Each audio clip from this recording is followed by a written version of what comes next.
त्वमेव माता च पिता त्वमेव, त्वमेव बन्धु च सखा त्वमेव, त्वमेव विद्यास्त्रविणं त्वमेव, त्वमेव सर्वं मम देवदेव। गुरुर्ब्रह्मा गुरुर्विष्णु गुरुर्देवो महेश्वरः, गुरुर्साक्षात् परं ब्रह्म तस्मै श्री गुरुवे नमः। नारायणं नमस्कृत्यं नरं चैव नरोत्तमं, देवीं सरस्वतीं व्यासो ततो जयमुदीरये। आदरणीय श्रोताओं, मेरे साथियों, प्रभु प्रेमियों, परम पिता परमात्मा की अपार अनुकंपा से हम श्रीमद् भागवत गीता के 11 अध्याय के महात्म्य की तरफ अग्रसर हो रहे हैं। मेरे साथियों, आज का विचित्र इतिहास, विचित्र महात्म्य, कुछ पाप हम जाने में करते हैं, कुछ अनजाने में करते हैं, कुछ मजबूरी में होते रहते हैं। मेरे साथियों, उन संपूर्ण ज्ञात अज्ञात संपूर्ण पापों के विनाश के लिए हम लेकर के आ रहे हैं। मैं आज लेकर के आ रहा हूं गीता महात्म्य 11 अध्याय। मेरे साथियों, ये रहस्य स्वयं श्री हरि नारायण परमेश्वर परमपिता परमात्मा माधव भगवान ने अपनी प्रिय शक्ति स्वरूपा भगवती महालक्ष्मी जी को श्रवण कराया और 11 अध्याय के संपूर्ण सारांश में कुरुक्षेत्र की धरा भूमि के अंतर्गत महाभारत के युद्ध के धरा के अंतर्गत आय भगवान ने सर्वत्र अपने स्वरूप का ही दिव्य उपदेश अर्जुन को सुनाया। देखिए भगवान क्या कहते हैं। हे अर्जुन, संसार में मैं हूँ एक सम्राट, तुझको दृष्टि दिव्य दूं, देखो रूप विराट। सूर्य चंद्र दो नेत्र है, सिर मेरा आकाश, ब्रह्मादि मुझ में सभी करते वेद प्रकाश।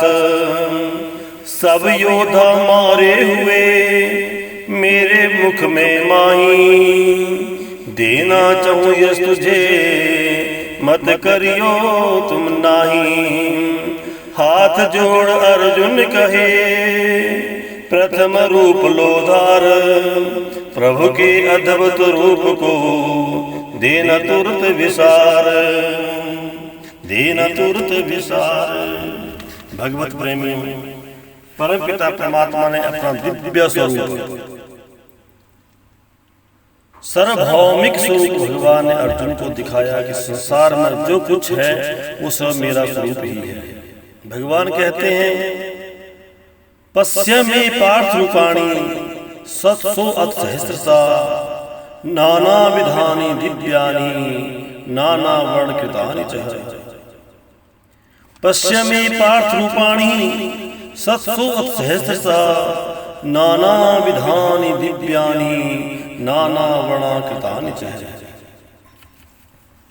संपूर्ण वर्ण संपूर्ण प्रकृति मेरा ही स्वरूप है। भगवान इस दिव्य महात्म्य में अर्जुन को सुनाते हैं, अर्जुन को बताते हैं।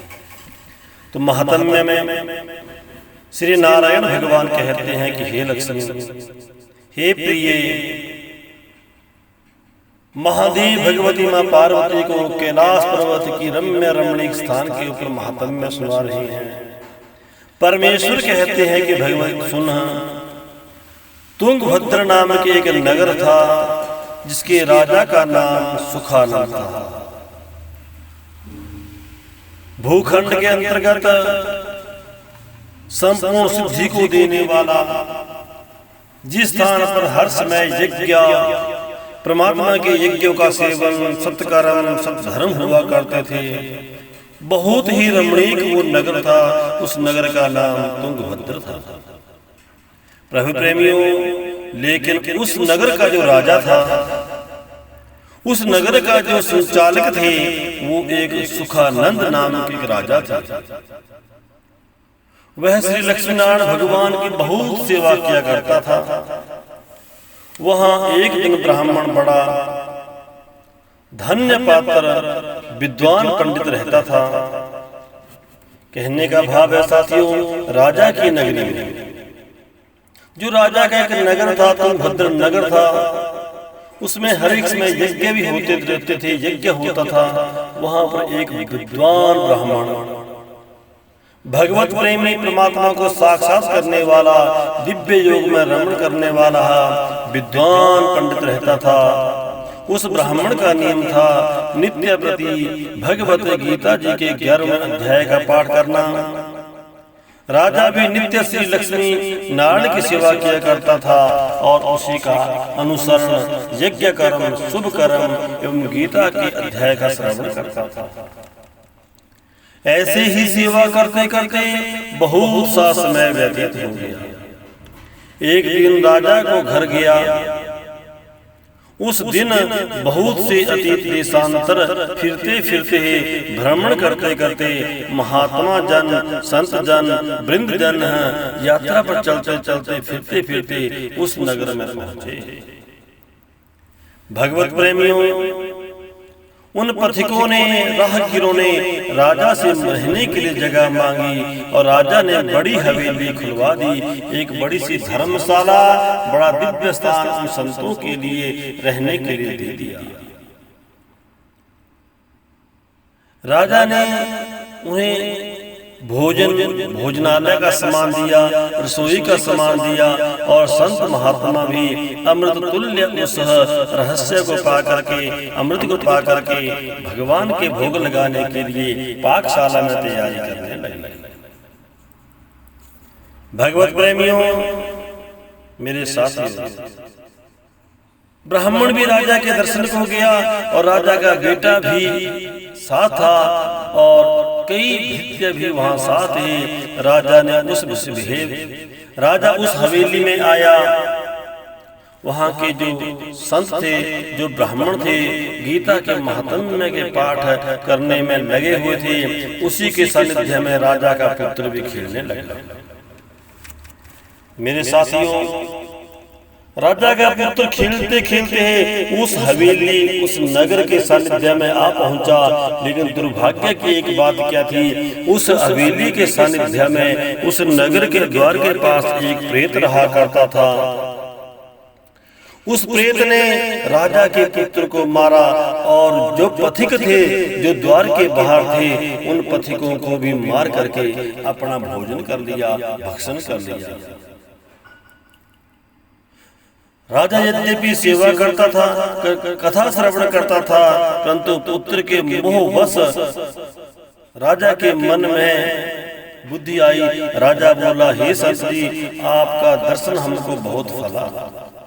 हे संत देवता, आप यात्रा पर जा रहे हो, आपके लिए मैं रहने का स्थान दिया, धर्मशाला में आपका स्थान दिया, भोजन की व्यवस्था करी, तुमने मेरे यज्ञ इस नगर में आकर के यज्ञ किया। लेकिन हे संत, हे विप्रवृंद, हे महात्मा जन, आपके आने के सेवा का मुझे फल क्या मिला कि नगर के पास ही, नगर के बाहर आज मेरे पुत्र को एक प्रेत ने, एक राक्षस ने उसे खा लिया।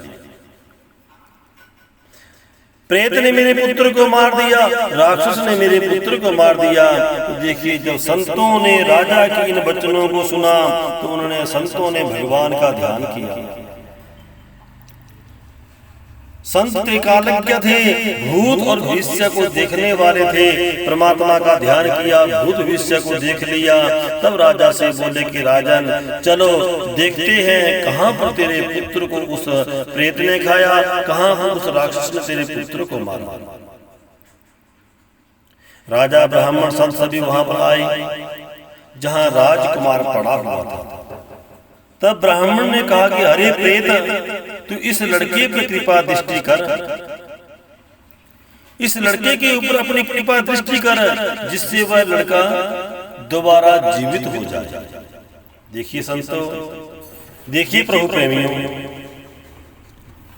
महात्मा उस प्रेत से कह रहे हैं कि जिस बालक को तुमने मारा, राजा के बालक को तुमने मारा, इस बालक को तू जिंदा कर दे, जीवित कर दे।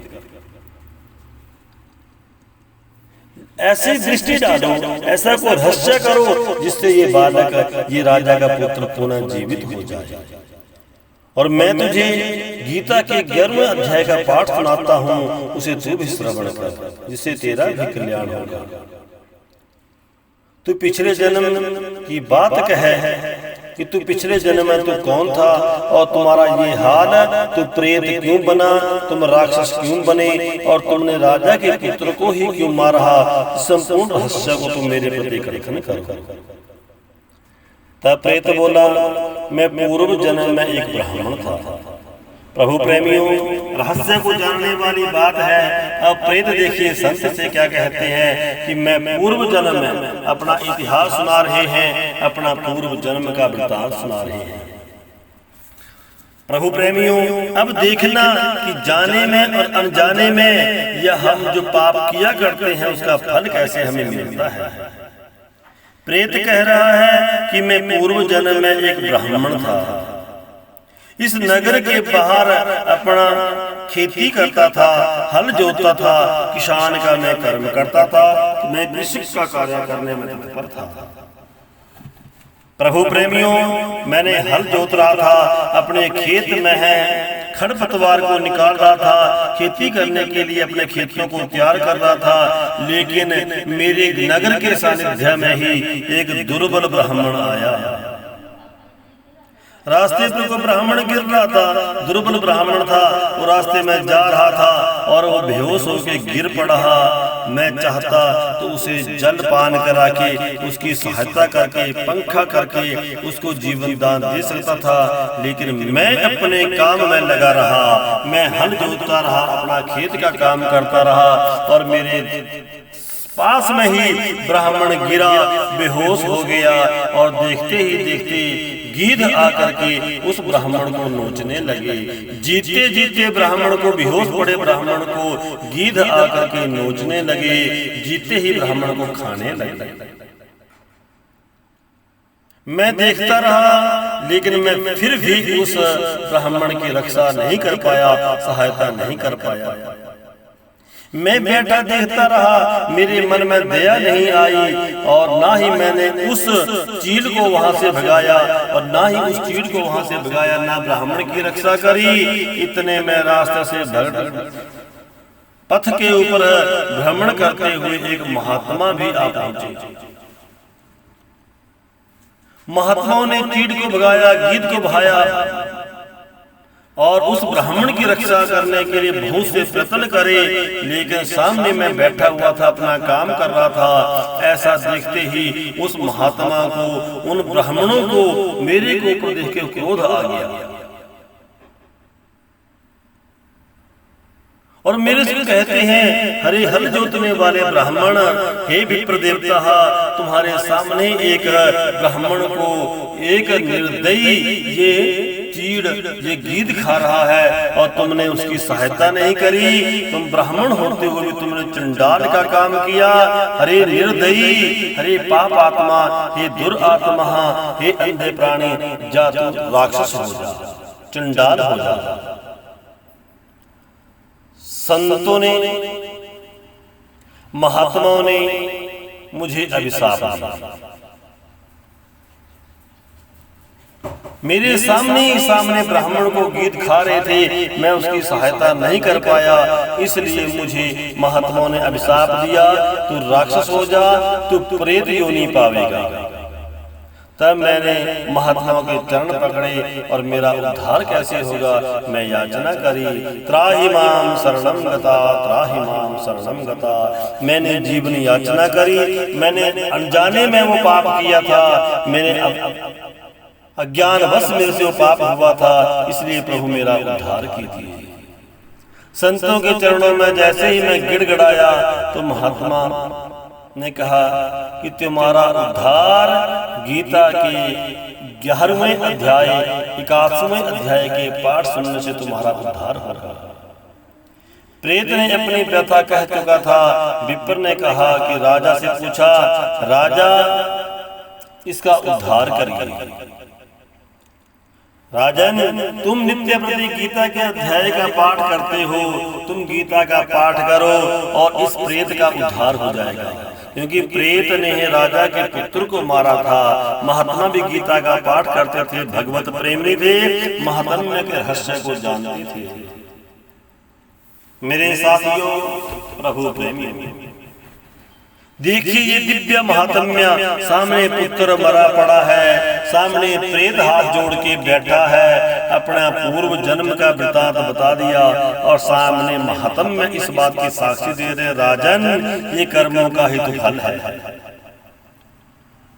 तुमने भी नगर के बीच में एक व्यवस्था करी थी, ये प्रेत तुम्हारे नगर के सभी प्राणियों को भक्षण करने लगा, लेकिन तुमने एक व्यवस्था कर दी कि नगर के द्वार के ऊपर रात्रि के दूसरे पहर में जो कोई भी प्राणी मिले वो प्रेत तो उसका भोजन कर ले, उसको मार कर खा ले।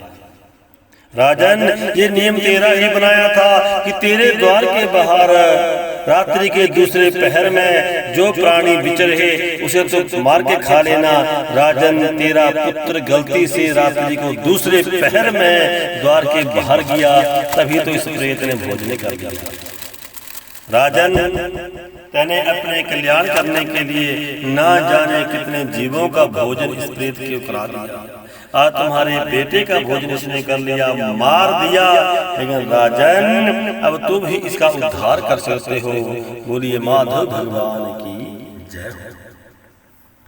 भगवत प्रेमियों, ये गीता का महात्म्य ही तो है, ये रहस्य ही तो है, ये परमात्मा के वचन ही तो हैं, ये परमात्मा की अमृत वाणी ही तो है, ये परमात्मा का दिया हुआ दिव्य ज्ञान ही तो है जो प्राणियों को सदा सर्वदा मुक्ति के द्वार पर ले जाता है।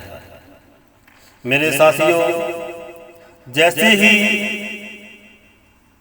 गीता के महात्म्य को रक्षा सुनाने के लिए संत ने राजा को कहा, तो राजा ने अपने तन मन परमात्मा के चरण कमलों में अर्पित करते हुए गीता के 21 अध्याय का पाठ शुरू किया। भगवान कहते हैं, पश्यामि पार्थ रूपाणि सत्सु अथ सहस्रशः नानाविधानि दिव्यानि नानावर्णकृतानि च ना तो मां शक्य द्रष्टुं नैव च चक्षुषा दिव्यं ददामि च चक्षु पश्यामि योग ईश्वरम्। दिव्य चक्षु के द्वारा परमात्मा के दर्शन करना ही परमात्मा की ही परम शक्ति है। प्रभु प्रेमियों, गीता के अध्याय का पाठ करने से प्रेत का उद्धार होगा, तुम्हारे पुत्र जीवित होगा और इस गीत का भी उद्धार हो जाएगा। जैसे ही राजा ने गीता के 21वें अध्याय का पाठ किया, हृदय में भगवान को हो, हृदय सागर में परमात्मा के रमण करते हुए दिव्य विभूति का दर्शन किया। 11वें अध्याय का पाठ करते ही कहते हैं, ओ प्रेत हाथ जोड़ करके समक्ष बैठा हुआ था, गीता के महात्म्य को सुन रहे थे, संतों का अभिशाप था, आज गीता का महात्म्य सुनने को मिला और गीता का महात्म्य सुनते सुनते उस प्रेत का उद्धार हो गया। प्रेत योनि को छोड़ करके है, प्रेत शरीर को छोड़ करके, राक्षस शरीर को छोड़ करके है, चतुर्भुज रूप धारण करके विमान पर बैठ करके स्वर्ग को जाने लगे। उधर जिस गीत ने ब्राह्मण को उस अवस्था में खाया था, गीता के महात्म्य से वो भी पूर्व जन्म के किए हुए पापों से मुक्त होकर के, गीध की योनि से मुक्त होकर के वैकुंठ को चले गए। भगवत प्रेमियों, गीता के महात्म्य का पाठ करने से समक्ष में पड़ा हुआ राजा का पुत्र भी हरे कृष्णा हरे कृष्णा हरे कृष्णा कृष्ण कृष्णा हरे हरे इस प्रकार भगवान की स्तुति करते हुए इस धरा के ऊपर मृत अवस्था से सचेत अवस्था को प्राप्त करके भगवान के श्री विग्रह का दर्शन करते हुए परमात्मा में रमण करने लगे। लेकिन देखने वाली बात मेरे साथियों ये है कि जैसे ही पुत्र जीवित हुआ, पिता मोहवश पुत्र को अपने हृदय से लगा करके ही दोनों भुजाओं से आलिंगन करके ही अपने साथ राजमहल में ले जाने लगे। लेकिन आज पुत्र ने एक तरफ भगवान को प्रणाम किया, दूसरी तरफ अपने पिता को प्रणाम किया और कहते हैं, राज ऋषि, भगवान के भक्त हो राज ऋषि, तुम्हारे ऊपर परमात्मा की कृपा हुई और तुमने गीता के महात्म्य का पाठ किया। लेकिन राजन, आज से ना मैं तेरा पुत्र हूं और ना ही तू मेरा पिता है। ना आप मेरे पुत्र हो, ना मैं आपका पुत्र हूं, ना आप मेरे पिता हो। ये तो कर्मों का बंधन है।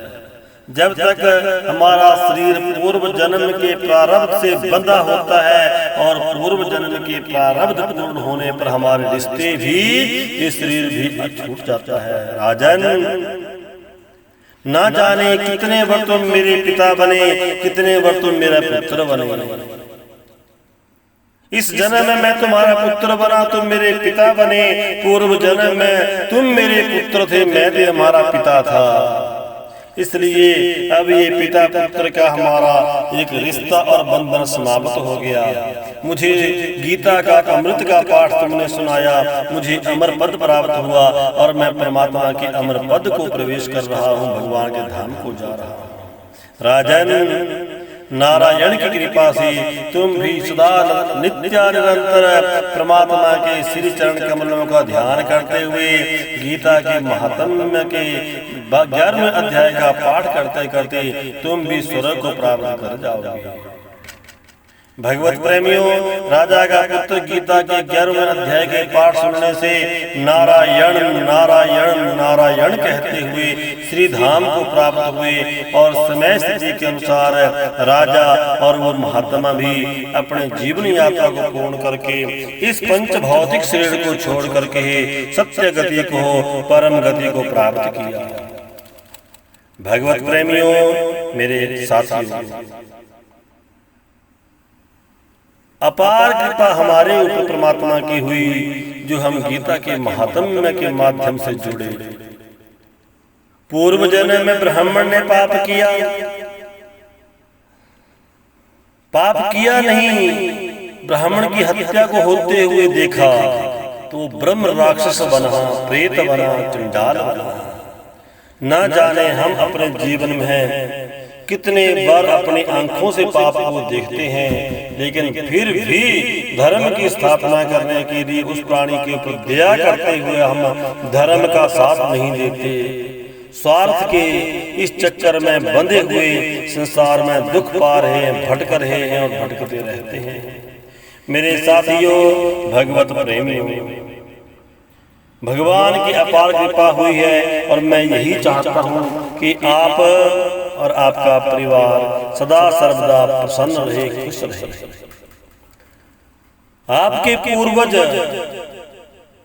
आपके पूजनीय, आपके बुजुर्ग जन जो पितृ ही आपके इस पंच भौतिक शरीर को छोड़ करके इस संसार से उन्होंने परम धाम की तरफ प्रस्थान किया, लेकिन जाने में अनजाने में कोई भी उनके द्वारा हो गया हो कोई पाप जिससे उन्हें गति नहीं हुई हो, उनकी हुई हो अधोगति। गति और अधोगति दोनों का रहस्य अलग अलग है मेरे साथियों।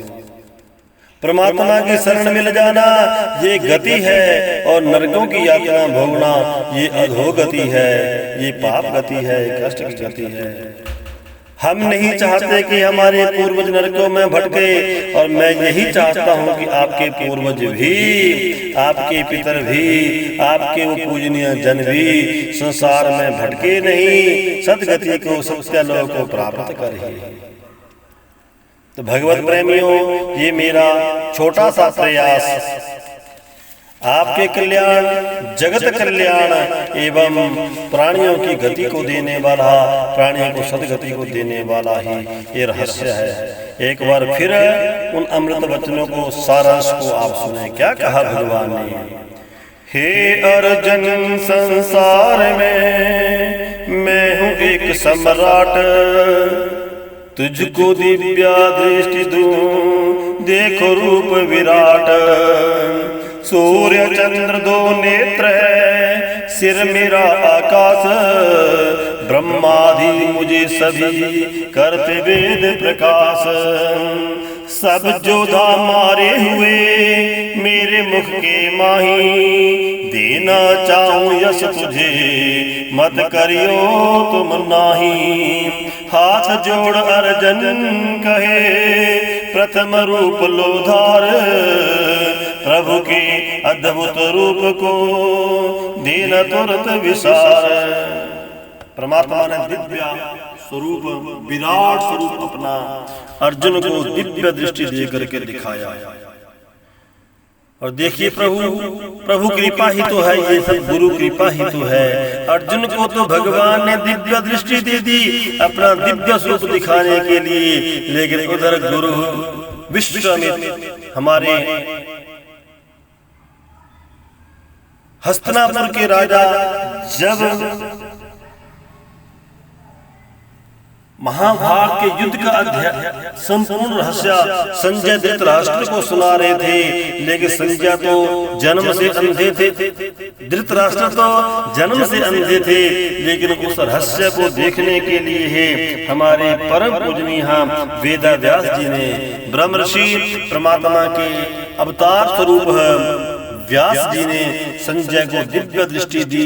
युद्ध तो हस्तिनापुर कुरुक्षेत्र में हो रहा था, संपूर्ण वृत्तांत जो है हमारे संजय जी दिव्य दृष्टि से देख करके ही धृतराष्ट्र को दिखा रहे थे, सुना रहे थे। तो जैसे ही भगवान ने स्वरूप धारण किया अर्जुन को दिखाने के लिए, ये तो परम सौभाग्य था संजय कहा, जो उन्हें भी परमात्मा के दिव्य स्वरूप विभूति के दर्शन हुए। इसी प्रकार हम भगवान के श्री चरण कमलों का ध्यान करते हुए, परमात्मा की आराधना करते हुए, अपने पितरों की सद्गति के लिए समर्पण करते हुए प्रार्थना करें। ओम नमो भगवते वासुदेवाय, ओम नमो भगवते वासुदेवाय, ओम नमो भगवते वासुदेवाय, ओम नमो भगवते वासुदेवाय नमः। ओम शांति शांति शांति।